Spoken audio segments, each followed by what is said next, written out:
22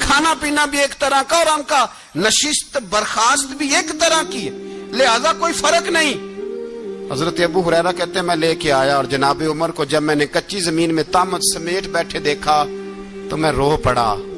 میں نے اس مصر سے آنے والے کو کہا تو اس کے جلوے دیکھ، اگر اس کی ذات میں اتنا حسن ہے تو محمد عربی کا مقام کیا ہوگا۔ یہ مقام غور ہے، مقام غور۔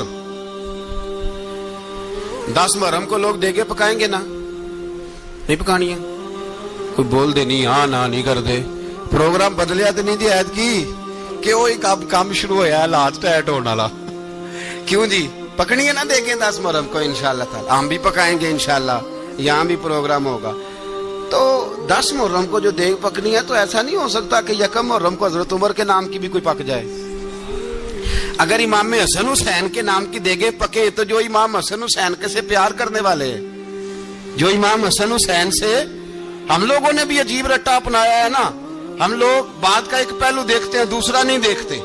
حضرت امام حسن اور حسین کو بھی نبی پاک نے شہید کہا، اور جناب عمر کو بھی رسول اللہ نے خود شہید فرمایا، فرمایا شہید ہے، خود فرمایا اپنی زبان سے کہ یہ شہید ہے، خود میرا عمر شہید ہے۔ تو ان کے نام کی دیگ نہیں پکنی چاہیے، اس طرف نہیں ہماری توجہ ہونی چاہیے۔ اور اہل بیت نبو، یہ بات میں پہلے بھی کرتا ہوں، آج پھر کرنا ضروری سمجھتا ہوں، اہل بیت کا پیار سن لو کان کھول کے، اہل بیت کا پیار اگر ہمیں کسی نے سکھایا ہے تو سیدنا عمر فاروق نے سکھایا ہے۔ اہل بیت نبوت کی محبت اگر کسی نے سکھائی ہے تو کس نے سکھائی ہے؟ بول کے بتائیے، حضرت عمر نے۔ اہل بیت کا پیار ہمیں حضرت عمر نے بول کر کے سکھایا ہے۔ بھائی یاد رکھیں، کسی کی طاقت نہیں تھی دم مارنے کی حضرت عمر کے سامنے، طاقت ہی نہیں تھی، کیسر و کسرا کانپ جاتے تھے، جرأت ہی نہیں کرتے تھے حضرت۔ اور ہمارے تو تعلقات بڑے ہیں نا غیروں سے۔ حضرت ابو موسیٰ اشعری رضی اللہ تعالیٰ عنہ فرماتے ہیں میرا منشی سائی تھا، وہ کاتب کہتے تھے وہ لوگ، میرا حساب کتاب عیسائی تھا۔ تو فرماتے ہیں ایک دن میں نے وہ سارا حساب کتاب لین دین کے حضرت عمر کو دکھائے تو فرمانے لگے جس نے لکھے ہیں اس کو بلاؤ۔ کہنے لگے ضرور مسجد نہیں آ سکتا۔ کیوں نہیں آ سکتا؟ کہنے لگے وہ عیسائی ہے۔ کہتے ہیں حضرت عمر جلال میں آ گئے۔ آپ فرمانے لگے جنہیں رب دور کرتا ہے تم کیوں قریب کرتے ہو؟ جنہیں اللہ دور کرتا ہے۔ فرمایا تم غیروں کو اگر عہدے دو گے تو اپنوں کا کیا بنے گا؟ اگر تم غیروں کو عہدے دو گے تو اپنوں کا۔ یہ سوچ ہے جو آج برما کے مسلمانوں کے لیے بھی ضروری ہے۔ کہا اگر تم غیروں کو عہدے دو گے تو اپنوں کا۔ ہم نے غیروں کو عہدے دیے تو دیکھا نا اپنے کس طرح کاٹے جا رہے ہیں۔ غیروں کو جو عہدے دے دیے یرانے سارے غیروں سے، روز دعویٰ ہوتا ہے چین ہمارا سجن ہے، چین ہمارا دوست ہے۔ او بھائی دوست ہے تو اس سے کہو نا کہ برما تو تمہاری ایک چھوٹی سی ریاست ہے، چین کے بغیر تو وہ سانس بھی نہیں لے سکتا، اس کو کہو نا اس حکومت پہ دباؤ ڈالے۔ لیکن ہم لوگوں نے غیروں کو عہدے دیے تو اپنے پس گئے۔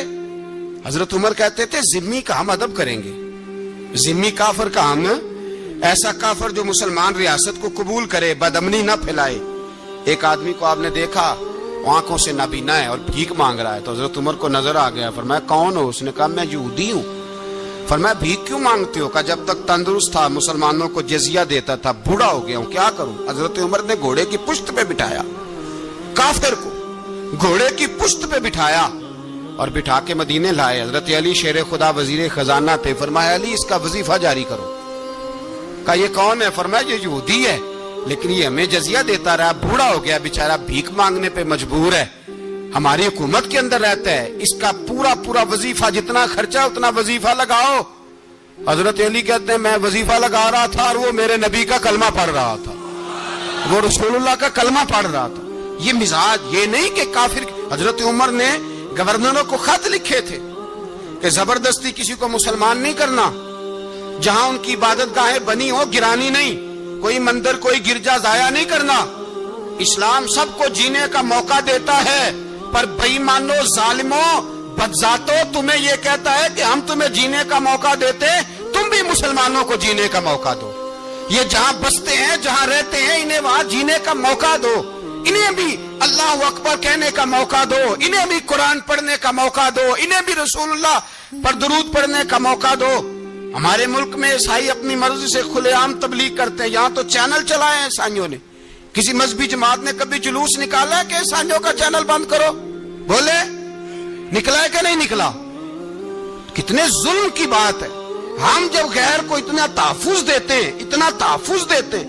ہم نے دیکھا ہے، مجھے بیسیوں لوگوں نے عید پہ ٹیلی فون کیے کہ عیسائیوں کو قربانی کا گوشت دے لیں. مجبور ہیں جی، دروازے پہ آ گئے ہیں، ہمارے کام کاج کرتے ہیں. بیسیوں لوگ، عام آدمی کے دل میں ان کا اتنا جذبہ ہے. وہ مسائل کا بیان کرنا ایک علیحدہ بات، لیکن ہمارے دل کافر کے حق میں بھی نرم ہو جاتے ہیں. تم کس قدر زیادہ بے ایمان ہو اور کفر کس قدر زیادہ ذلیل ہو گیا ہے کہ مسلمان کے حق میں نرم ہوتا ہی نہیں. اور اس سے بڑے ذلیل وہ ہیں جو ان ذلیلوں کے سپورٹر ہیں. وہ کسی عرب ملک کے حکمران ہو یا کسی اور جگہ کے، وہ بڑے ذلیل ہیں جو ان ذلیلوں کے سپورٹر ہیں، جو برما کی بچیوں کے قتل پر اپنی حکومتیں چمکا رہے ہیں. انہیں شرم نہیں آتی. اس قدر مسلمان تڑپا ہے، لیکن ان بے غیرتوں کو ذرا ہوش نہیں آئی. اور یہ ان کے کماش، ان کے دلال جو ہر جگہ ان کی سپورٹ کر کے اپنی حکومتیں قائم کرتے ہیں، بے ایمانوں کو پتہ نہیں کہ کب ان پر اللہ کا عذاب اترے گا اور کس طرح ان کے پرخشے اڑیں گے. تمہیں اپنی ذلت اور رسوائی نظر نہیں آ رہی کہ زمین کس طرح تمہارے لیے تنگ ہو گئی ہے؟ اس سے زیادہ اور تمہاری رسوائی کیا ہوگی؟ ڈرو اللہ سے. اور یہ تو دنیا کا عذاب ہے. ان بطش ربک لشدید. میرا رب کہتا ہے قیامت تو قائم ہونے دے. اتنا سخت تیرے رب کی پکڑ ہے، اتنی کسی دوسرے کی ہو سکتی؟ یاد رکھیں اور تھوڑا احتیاط کریں. ہم سب لوگ بھی، جو ہم لوگ آدھی زبان بول کے بھی ان کی سپورٹ کرتے ہیں، اب شرم آنی چاہیے ہمیں ان حکومتوں کی سپورٹ کرتے جو مسلمانوں کی لاشوں کے اوپر حکومتیں قائم کرتے ہیں. شرم آنی چاہیے. بہرحال بات دور نکل جائے گی اور میں اپنے مضمون پہ رہتا ہوں. اہل بیت کا پیار اگر سکھایا ہے تو جناب عمر نے سکھایا ہے رضی اللہ تعالی عنہ. امام حسن ملنے، آپ یقین کریں میں جب اس واقعہ کو پڑھتا ہوں تو میرا دل جھوم جاتا ہے. میں کہتا ہوں یار ڈاٹا ہونا اپنی جگہ پہ، عشق ہونا اپنی جگہ پہ، انسان کا باوقار ہونا اپنی جگہ. جہاں کھڑے ہونا تھا وہاں یہ کھڑے ہوتے تھے، اور جہاں جھکنا تھا وہاں یہ. ان لوگوں میں اقبال نے کہا تھا تیری نگاہ ناز سے دونوں مراد پا گئے. عقل غیاب و جستجو، عشق حضور و اضطراب. جہاں اگر آیا ہے سامنے کیسر و کسرا تو عمر جیسا دلیر کوئی نہیں. اگر سامنے آیا ایران کا بادشاہ تو عمر جیسا تگڑا کوئی نہیں. اگر آیا ہے سامنے غسان کا بادشاہ تو عمر جیسا عادل کوئی نہیں. لیکن اگر علی کا بیٹا آیا ہے، اگر فاطمہ کے لال پارے آئے ہیں تو پھر فاروق اعظم سے جیسا محب کوئی نہیں، پھر ان سے جیسا پیار کرنے والا کوئی نہیں. اندر بیٹھے ہیں جناب عمر، اندر تنہائی میں کچھ وزیروں سے گفتگو ہو رہی ہے، میٹنگیں جاری ہیں. آپ کے بیٹے ملنے آئے جناب عبداللہ ابن عمر. ابا جی ملنا ہے. بات ٹھہرو، بات کر رہا ہوں، کوئی نہ اندر آئے. صاحبزادہ باہر کھڑا ہے. تھوڑی دیر گزری تو امام حسن بھی آ گئے. کون آئے؟ آپ کو جو ملے گا امام صاحب کا نام لینے سے، وہ سردار ہیں جنتیوں. کون آئے؟ سارے بولیے. امام حسن تیری نسل پاک میں ہے بچہ بچہ نور کا، تو ہے نے نور تیرا سب کرانا. امام حسن آئے تو حضرت عبداللہ ابن عمر کو دروازے پہ کھڑے دیکھا. کہا امیر المومنین کہاں ہیں؟ کہنے لگے حضرت عمر کے بیٹے. کہنے لگے وہ اندر بیٹھے، کچھ میٹنگ ہو رہی ہے اور انہوں نے کہا کوئی اندر نہ آئے، لیکن آپ جانا چاہیں تو چلے جائیں. آپ جانا چاہیں تو تیری نسل پاک میں ہے بچہ بچہ نور، آپ جانا چاہیں تو چلے جائیں. تو انہوں نے کہا جب آپ باہر کھڑے ہیں تو مجھے کوئی اتنا ضروری کام نہیں، اور ابھی زور کی نماز تھوڑی دیر میں ہوگی، میں مسجد میں مل لوں گا امیر المومنین سے. یہ بات کہہ کے امام حسن چلے گئے. یار اتنی بڑی بات نہیں تھی، اتنی بڑی بات نہیں تھی. میرے استادوں کا بیٹا بھی آئے تو کہا ٹھیک ہے جی وہ سوئے ہوئے ہیں، کوئی غرض نہیں یار میں ٹھہر کے آ جاؤں گا. کوئی بڑی بات نہیں تھی، دیکھا جائے تو بڑی بات نہیں تھی، پر بات بہت بڑی تھی اس لیے کہ یہ خالی حسن نہیں، یہ حسن ابن علی ہے، یہ حضرت فاطمہ کے لخت جگر. حضرت عمر باہر نکلے. عبداللہ ابن عمر سے پوچھا کوئی آیا تو نہیں؟ تو کہا حضور امام حسن آئے تھے. تو کہا پھر شہزادے کو اندر کیوں نہیں بھیجا؟ کہا میں نے کہا تھا. وہ کہنے لگے اگر امیر المومنین مصروف ہیں تو میں ظہر میں مل لوں گا. حضرت عمر رونے لگے. فرمایا بیٹے تو نے اچھا نہیں کیا. پھر مسجد نہیں گئے،